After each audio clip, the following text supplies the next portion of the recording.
Vous êtes toujours dans le 64 minutes sur TV5 Monde, la chaîne francophone mondiale. Avant de revoir l'essentiel, les temps forts de l'émission, d'abord un rappel des titres de l'actualité.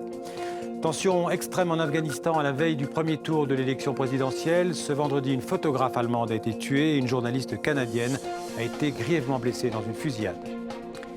Le secrétaire général de l'ONU, Ban Ki-moon, dénonce les atrocités épouvantables contre les civils en Centrafrique, accusés d'avoir tiré dans la foule sans provocation. Les 850 soldats tchadiens quittent le pays. Grande manifestation contre l'austérité en Europe. Des dizaines de milliers de manifestants ont défilé dans les rues de Bruxelles à l'appel de la Confédération européenne des syndicats. Chose promise, en 2 minutes, voici un résumé de ce 64 minutes, ce que vous avez aimé ou ce que vous avez raté, l'essentiel préparé par Laure de Matos et Corinne Lannoy. Ils sont venus par milliers, gare du Nord à Bruxelles, le point de ralliement de tous les travailleurs en provenance des 4 coins de l'Europe. Cette délégation vient de Pologne. Il y a beaucoup d'inégalités au sein de l'Europe. Or, il est très important que l'Europe soit une seule et même force, qu'il y ait plus de protection des travailleurs, moins d'inégalités sociales.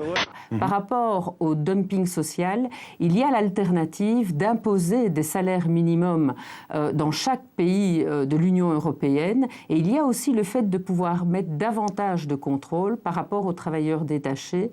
Ania Nidringaos est peut-être la dernière victime occidentale en date des talibans.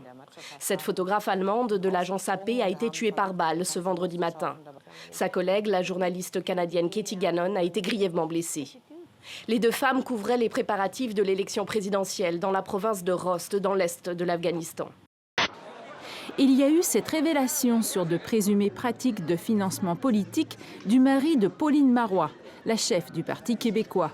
Il aurait sollicité un homme d'affaires pour une contribution de 25 000 $ pour soutenir la campagne de sa femme en recourant à une pratique illégale de prête-nom. Dans toute ma vie politique, et ça fait 35 ans que je suis en politique, jamais on n'a pu attaquer mon intégrité. Et on voit aujourd'hui le Canada non seulement légaliser le recours aux paradis fiscaux au bénéfice d'acteurs privilégiés comme les banques, les grandes entreprises ou les acteurs fortunés. Grâce aux réserves importantes, d'autres centrales pourraient être construites dans le futur et l'électricité produite exportée. Alors qu'aujourd'hui, le Rwanda est déficitaire en énergie. La Suisse, c'est une sorte de laboratoire démocratique. On peut dire ça comme ça. Écoutez, celles et ceux qui ont constitué l'idée européenne au début ont souvent mentionné la Suisse comme une aspiration possible. Elle a libéré l'écriture.